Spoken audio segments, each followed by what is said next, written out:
Hey guys, welcome back to another episode of Why No One Plays. It's a series where I talk about champions in League of Legends that currently see very little play in both the competitive scene and solo queue, especially over the past couple of years. And for today's episode, I want to talk about... We're going in! Stop the ports! Stop the ports! Stop the ports! It's only Toronto people! Stop the ports! Whoa! The cane must be stopped! Yep, for today's episode, we're covering Trick2T's other favorite animal boy, Nasus. On a side note, I just realized that all of Trick's favorite champions just so happen to be animals, with Udyr being sort of animal-related, Volibear's a bear, Nasus is a dog. I think those three are the only ones. Anyways, Nasus is a very iconic champion, usually being the first one to come to mind when we think of an infinite scaling champion, yet ironically, even though in theory he gets stronger as time goes on, he's only gotten weaker when it comes to popularity and success.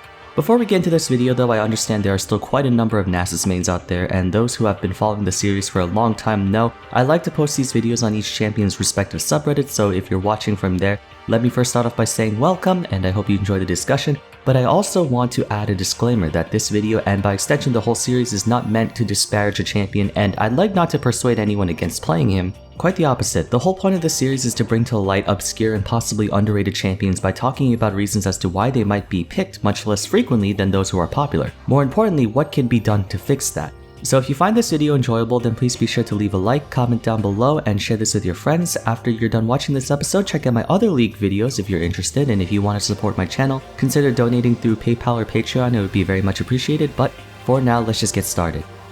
It's becoming apparent that I have to revisit Juggernauts a lot ever since starting this series, since we've already talked about Udyr and Yorick, and I actually will be talking about two other champions later on in the same category, but it makes sense as to why so many of them are having a hard time really standing out. Our boy Nasus just happens to be part of the subclass, and he might be the most extreme version of a Juggernaut out there, maybe more so than Darius. In fact, I'm sure many of us during our history playing League have run into a game where the enemy Nasus was both literally and figuratively stacked to the point where it took your entire team just to stop him, and even then he could probably wipe out 2 or 3 guys before he went down.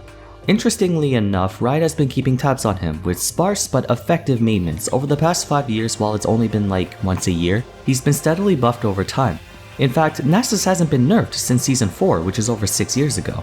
And we see this happening often as of late among other champions, to the point where I've aptly decided to call this the surface tension effect, where certain champions receive tiny buffs here and there that individually may not be noticeable enough to break through the surface, but over time as they receive more and more tiny buffs, it culminates to eventually explode, and like a lightning bolt on a clear day, that champion is now super overpowered pick or ban. This has happened with champions like Kassadin, who is sort of irrelevant from Season 6 to Season 8, but for the past 2 years he's been a pretty veritable threat, to the point where Riot has had to nerf him several times. Kayn was another where upon release he was pretty much underwhelming and has gotten a bunch of buffs over time, but just never could somehow break through the surface. Although then recently he reached a fever pitch this year where he had like a 53% win rate and a 20% pick rate.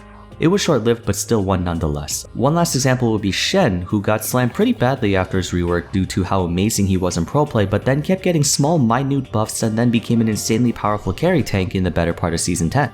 Nasus is almost twice, if not thrice as strong now as he was back in Season 4 when the buffs started coming. Yet, strangely enough, his pick rate and success have seen no signs of improvement aside from maybe a week or two where people started picking him up because his counters were weak, or the 2 parts where Kleptomancy Nasus or AP Nasus were kind of cheese strategies. Generally speaking, he's been pretty inconsistent with his success and popularity, but why?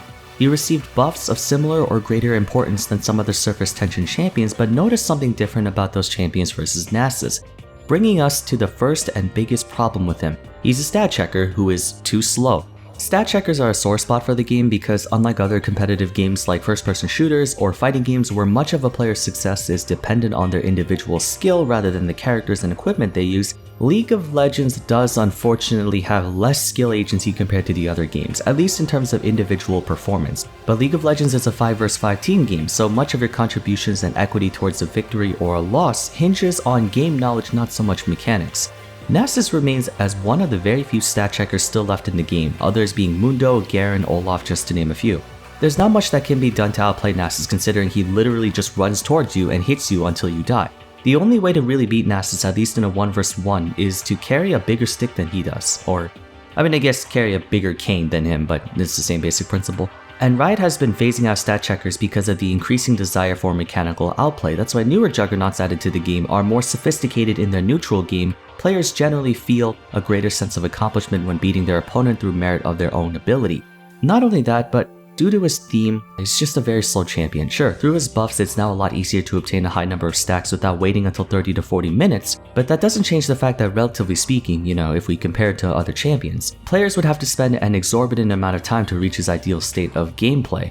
In a vacuum, that's not inherently a bad thing, because if he does get the chance to scale, he can and will annihilate almost everyone in sight. But unless the enemy team is trolling, they're not going to just sit there and let Nasus stack up. Snowballing is even more prevalent than ever, and with how much faster the tempo of the game has gotten, games are typically decided by 25 to 30 minutes, at which point one side has probably built up an objective lead that trivializes any amount of stacks you have.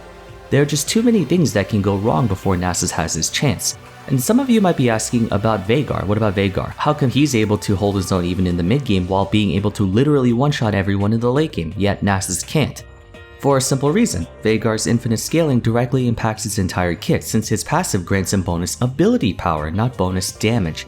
That means that his Q, W, and ultimate all get stronger, not just his Q, while the only thing Nasus gets is bonus damage to his siphoning strike, nothing else. Of course, if you were to gain bonus attack damage instead of bonus Q damage, that would make his auto attacks in between also do a crap load of damage, but even then his only physical damaging ability is siphoning strike, so the same problems will still exist.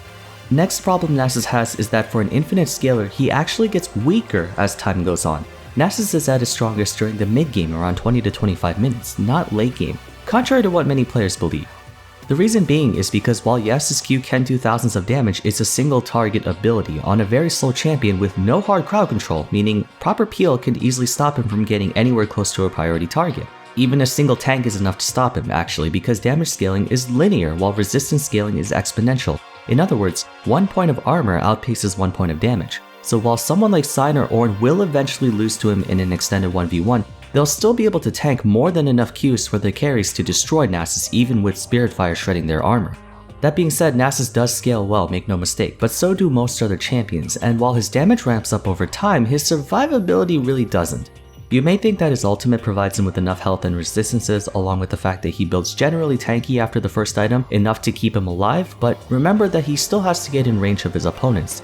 Lower cooldowns, more access to items such as Quicksilver Sash, Randuin's, Glacial Augment items and such make it much easier to peel Nasus and nullify his stacks. That's why he's better mid-game when he has enough stacks to do some pretty solid damage before enemy champions have all the necessary tools to stop him. Oh, and I should probably have mentioned this earlier. Phase Rush kind of counters Wither almost completely. On to the burning question that I haven't addressed yet regarding the topic of Nasus' main win condition. Obviously he's not a champion equipped for team fighting, he's a split pusher just like you are CANEEEE. Split pushing, while a strategy, is not the most viable one in both solo queue and pro play, at least not with the Juggernaut. If you remember the points in why no one plays Yorick, they sort of echo for Nasus, probably even worse actually. Sure, he can trample towers like their cannon minions, but he has no real built-in escape, and therefore mispositioning or incorrect timing can be much more punishing for him than even Udyr, who has at least the ability to run away.